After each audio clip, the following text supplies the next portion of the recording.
Hello, everybody! Today, we're going to be talking about Pope Francis. Welcome to Reacting Reddit, where real humans summarize and react to trending content. Today, we're going to be looking at multiple different sources of news to try and average together all the bias and talk about Pope Francis. So, without further ado, let's get into it, because he just made a very historic visit to Iraq. The first time a Christian religious figure has been there in a very, very long time. First, let's get some context. In the New York Times, an article stated, "Why is Francis visiting Iraq? Such a visit has been the dream of several popes. John Paul II intended to go in 2000, but the trip was cancelled as tensions in the region mounted. Benedict was also invited, but couldn't go because of the war. Iraq's president, Barham Salih, invited Francis to visit in July 2019, hoping it would help the country heal after years of strife. Francis accepted the invitation as has made it clear that he does not want to disappoint the Iraqi people, especially the country's suffering Christian population. The Vatican believes the risks are outweighed by the chance to support and be close to them, one of the world's oldest Christian communities. Some church officials believe the Christian faith is in danger of disappearing from Iraq. Its ranks have been dwindling for years, cut to roughly a third of the 1.5 million who lived there during the final year of Saddam Hussein's rule. Francis will also meet with Shiite leaders, hoping to improve relations and establish a groundwork for peace that protects people of all religions in Iraq." The Wall Street Journal says, Baghdad. Pope Francis called for equal rights for Christians and other minorities in Iraq at the start of a densely scheduled visit fraught with public health and security risks. Support for Iraq's beleaguered and dwindling Christian community, which the Pope has called a martyr church, is a major theme of this weekend's extraordinary trip. Reuters says, Pope Francis began his most risky foreign trip on Friday, flying into Iraq amid the tightest security ever seen for a papal visit, to appeal to the country's leaders and people to end militant violence and religious strife. The country has deployed thousands of security personnel to protect him during the visit, which comes after a spate of rocket and suicide bomb attacks and a spike in COVID-19 cases. Even before he landed, Francis told reporters on his plane that he felt duty-bound to make what he called an emblematic trip, despite the difficulties, because the country has been martyred for so many years. Pope Francis defended the Black Lives Matter protests. This article is by the Daily Wire. It says New York Times, but that's wrong. What I'm about to read to you is the conservative opinion from the Daily Wire. Pope Francis defended the Black Lives Matter protests that unfolded in the wake of George Floyd's death, while denouncing those protesting the COVID-19 lockdowns and restrictions. In a new book titled Let Us Dream, the Roman pontiff decried police brutality as an affront to human dignity and encouraged people to march in opposition. He says, "Abuse is a gross violation of human dignity that we cannot allow and which must continue to struggle against," he wrote, as reported by Fox News. Regarding the protests against the COVID-19 lockdowns in Europe and elsewhere, Pope Francis said the people were striking against measures the governments must impose for the good of their people, constitute some kind of political assault on autonomy or personal freedom. The Holy Father got even more direct by comparing the two groups of people, failing to note that the Black Lives Matter protests gave way to riots and looting in the streets. Anti-lockdown protests do not appear to have sparked similar widespread violence, at least not in the United States. The next article is another conservative news source. Sorry, I have to check and make sure I'm quoting it right. Which one did I pick from? The next article is from Breitbart. I think they're conservative. I don't know shit about US politics, I'm sorry. Breitbart says Rome. Pope Francis has warned of the possibility of a second great flood, similar to that of Noah's time, if humanity fails to address global warming. He says, God's wrath is directed against injustice, against Satan. The Pope states in a book titled Of Vices and Virtues, due for release Tuesday, it is directed against evil, not that which derives from human weakness, but evil of satanic inspiration, the corruption generated by Satan. Now for some background info. From Wikipedia, Pope Francis, Latin, Franciscus, Italian, Francesco, Spanish, Francisco, born Jorge Mario Bergoglio. I'm going to say Bergoglio. I'm sorry if I'm pronouncing it wrong. 17th of December, 1936. He is the head of the Catholic Church and the sovereign of the Vatican city-state. Francis is the first Jesuit pope, the first from the Americas, the first from the Southern Hemisphere, and the first pope from outside Europe since the Syrian Gregory III, who resigned in the 8th century.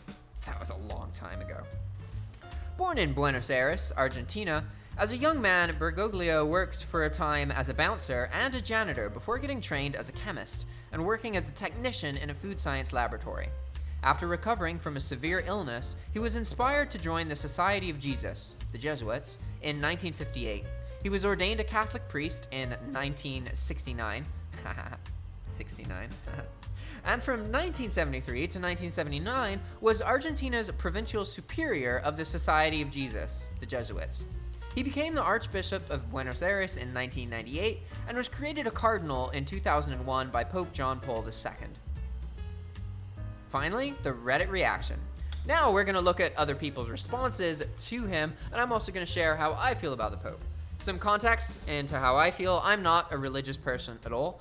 I don't hate religion though. I'm not like a lot of young people I know who cannot talk about religion without getting furious and angry and blaming religion for all of human problems. That's the main disagreement I have with those people who hate religion. Look, I don't go to church. I'm not religious. I don't believe in heaven and hell. But I don't think religion is evil, and I don't think it deserves all of the hate that we give it. The reality is religion occurs in all societies. Every single society, even a tribal village in the Amazon, every human society has religion.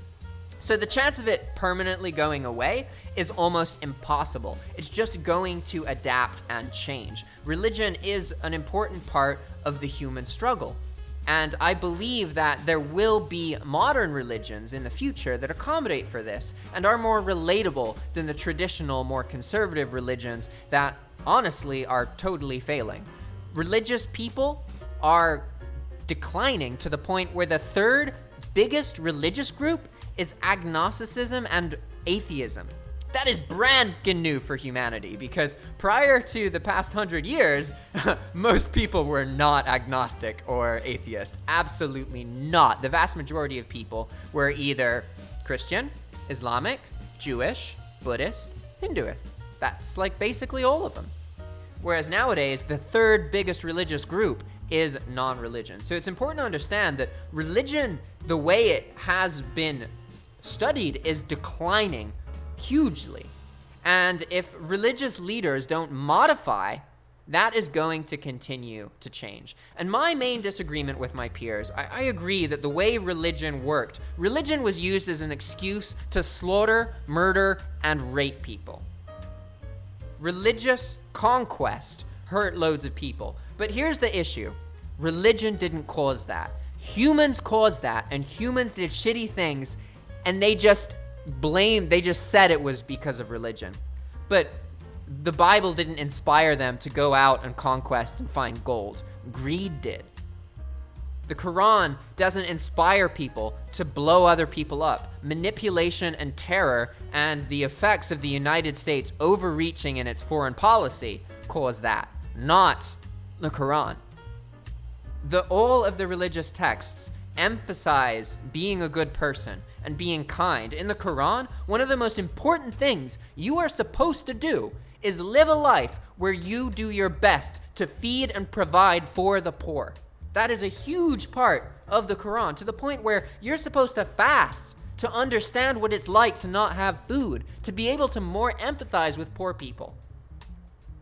The Quran does not tell terrorists to exist. Humans manipulate and abuse religion.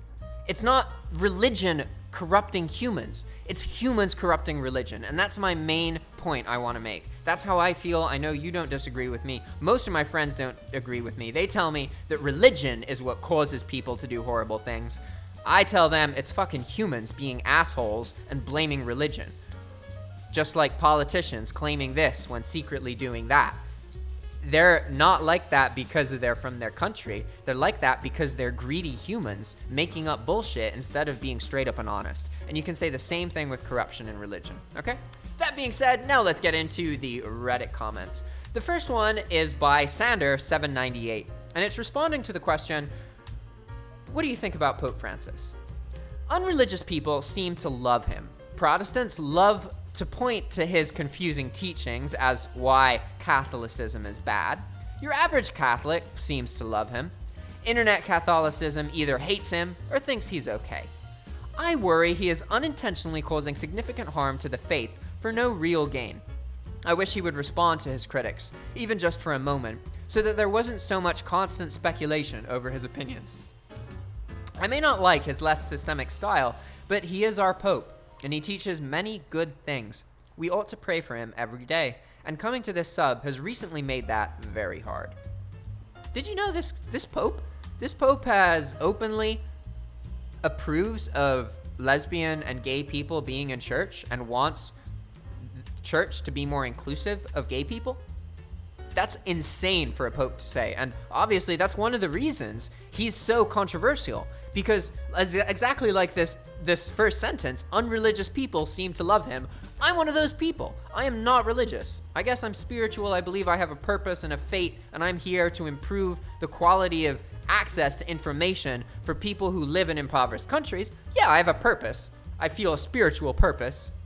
But that doesn't mean I'm religious. I don't believe in heaven and hell. I don't believe I'm gonna go to some fucking place in the sky for doing good things. No, I believe I'm gonna die and cease to exist, and I better live a life where I do everything possible to improve the lives of other humans before that happens.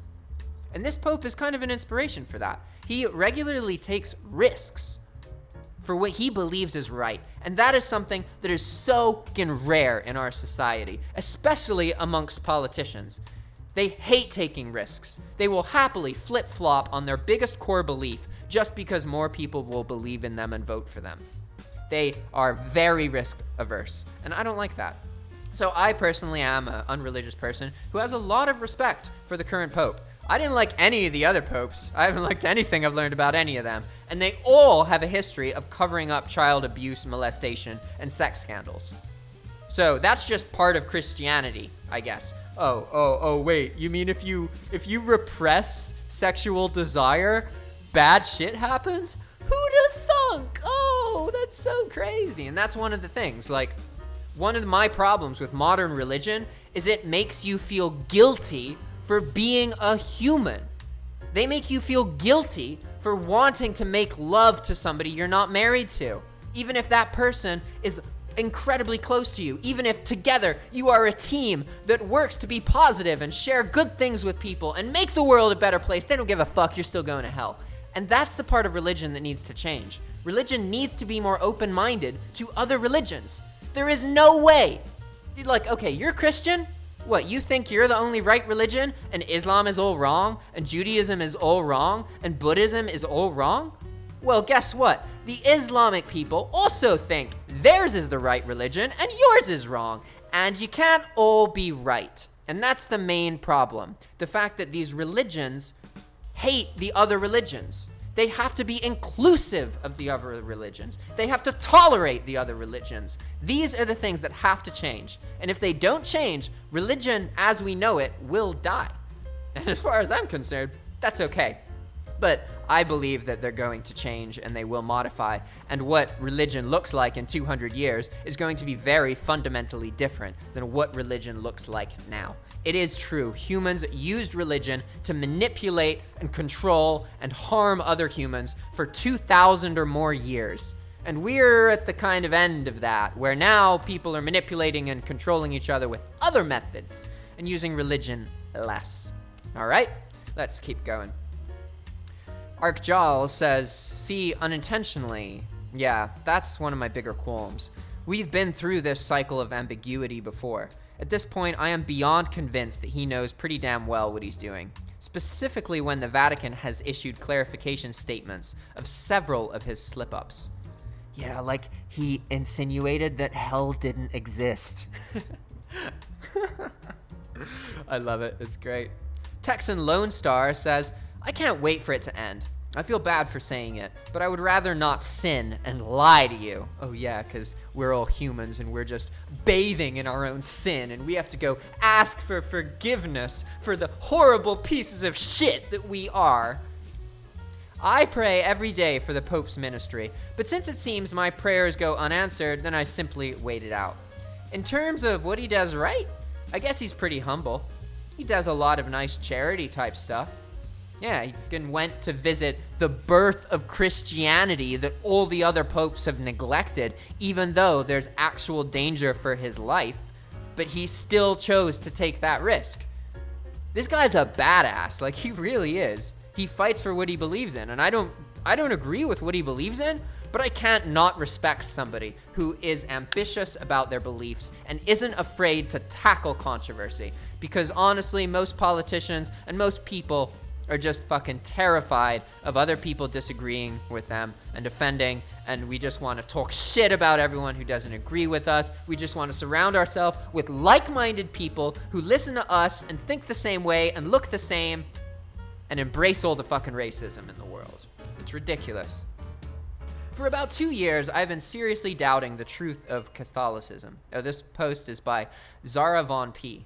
Unlike another commenter on this thread, the alternative is not orthodoxy in my eyes. If Christianity is true, then Catholicism is too, and the rest is heresy. The alternative is vanilla theism.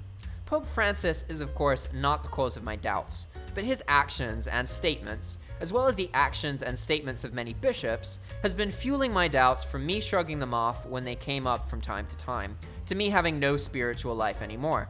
In conclusion, my opinion on his papacy is not good at all. Well, this guy kind of contradicts himself because he says, Pope Francis is, of course, not the cause of my doubts, and then says, in conclusion, my opinion on his papacy is not good at all. It's like, what are you trying to say here? You just literally said the two exact opposite things. Sounds like people are just resentful of Christianity and are pegging thousands of years of abuse on this one dude who is literally the most forward-thinking, reflective, adaptive Christian that's ever led the church. Like, I mean, from an outsider's opinion, at least, this dude has the humility to drive a regular used car. He doesn't go do fancy shit. He doesn't live in the fancy papal mansion. He lives in a more regular kind of house. Like, he's a humble guy. He lives simple, considering he's the most prominent religious figure in the Christian religion. Texan Lone Star says, as someone who left Eastern Orthodoxy for Catholicism, I see no reason not to just go Byzantine Catholic.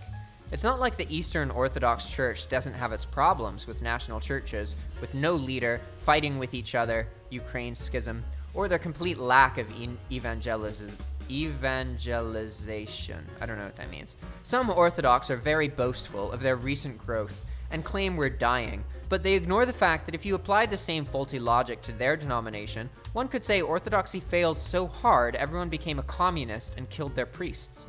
Also, I think what bigger than Francis' doctrinal change in Eastern Orthodoxy that made me leave was their lax stance on contraceptives. And they allow one sacramental marriage, but then allow 2 more civil marriages, if a bishop so deems it necessary. And how did they come to the conclusion of allowing up to 3 marriages to take place in Eastern Orthodoxy? Because that rule was set in place by an Orthodox emperor way after the time of the apostles.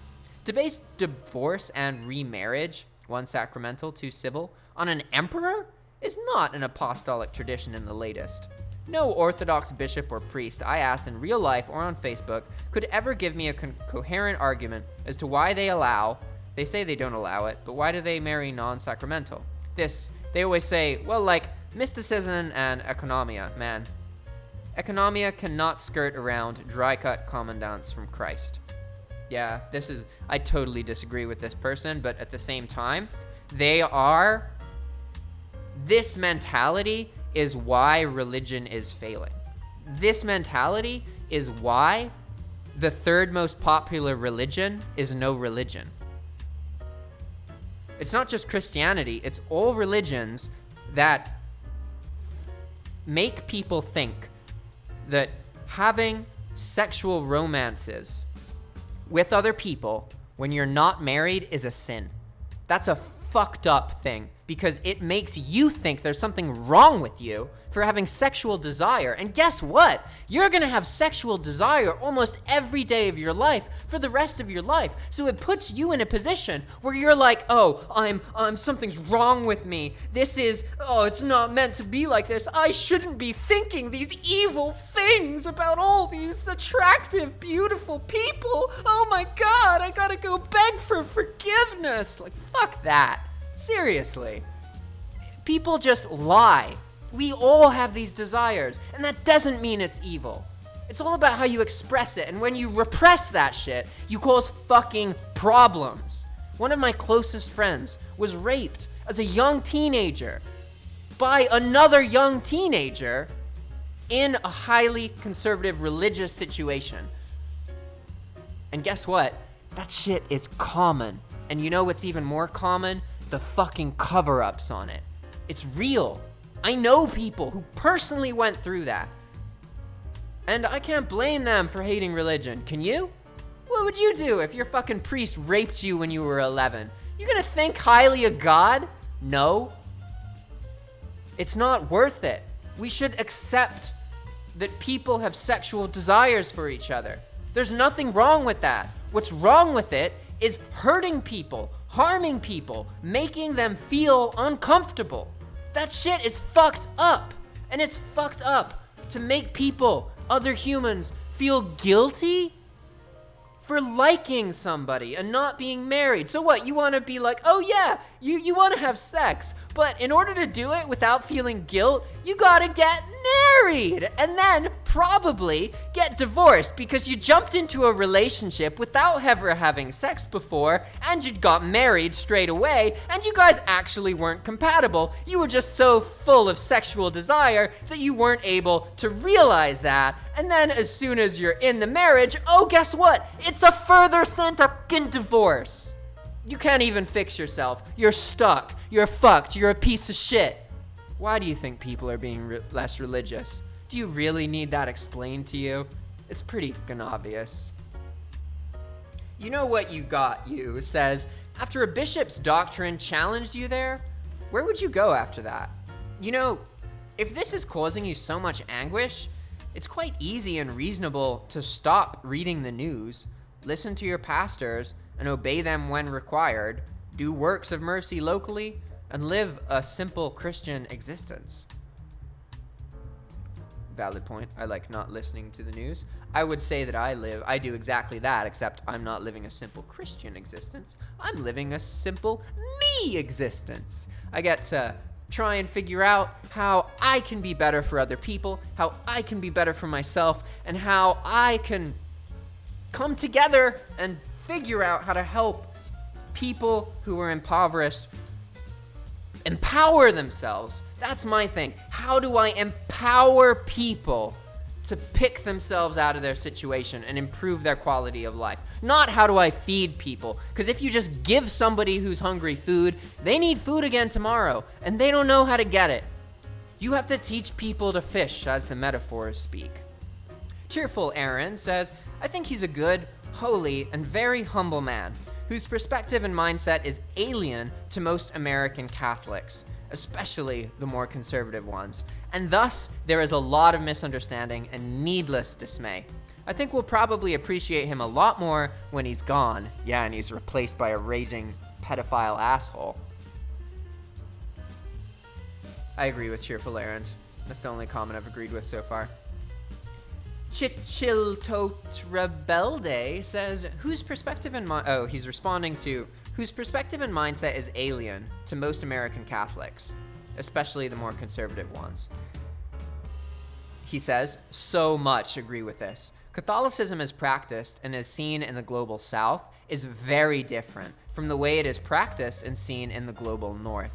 Like him or not, Pope Francis is the first Latin American pope, and he lived in a completely different context than any previous pope. He lived the 20th century in Argentina. He lived through 4 different dictatorships and may have collaborated at some point. Continentally, Latin America was responding to new ideas from Vatican II, the Latin American Bishops' Conference in Medellin, and the emergence of liberation theology. Of course, he's different from other popes. I think Pope Francis marks a transition between European North American dominance of the Catholic Church to Latin American and African dominance of the Church. Whether you like him or not, you can't deny that there's an interesting change taking place. Absolutely, yeah, these are juicy. Arma CD says, I'm afraid he may be trying to appeal to liberals. He isn't trying, rather. He's succeeding spectacularly at appealing to liberals, those that put the sanctity of life in all its forms before politics. Thanks to CC2267, I have learned more about the putrid, rotten state of pseudo-Orthodox U.S. Catholic hardliners over the last 24 hours than I ever knew. Good luck over there. You need it. Man, people talk so much shit. It's fucking absurd. All these religions, and people are supposed to be like, they're books. If you read the books, you should be good to people. You should try and understand people. The only problem from my end, the real problem with the books, is that they all condemn worshiping another god. And that one part, if they could just change that one part and be more inclusive of other religions, Jesus Christ, that would make things so much simpler. Jacobismus says, I converted under the current papacy, and the emphasis I heard from Pope Francis early on was a major factor in me working up the courage to enroll in RCIA. I had been seeing the truth of Catholicism for much longer, but it was very difficult for me to accept that I personally could be forgiven for everything I had done in my previous life. I know that our Holy Father did not invent this perspective on God's mercy, but it is likely that I would still be trying to talk myself up to join the church had I not heard this message in the way he gave it. Personally, I am very happy about the change to CCC 2267 and about Pope Francis's theology in general. If I were going to change anything, it would be the way he interacts with the media. I have very mixed feelings about any pope being the focus of such media attention.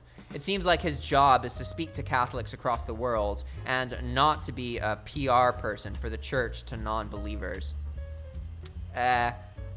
If you just care about Christianity because you don't want to go to hell, then yeah, okay, sure. You only give a fuck about what happens to you until you die, and you're being greedy, you're committing sin, and you're doing actions out of fear just so you don't go to hell. You want to be saved, right? But this Pope understands that Catholicism and all religion is literally dying. He's not thinking about what happens after death when you die. He's thinking about what's gonna happen to religion in the next 100 or 200 years.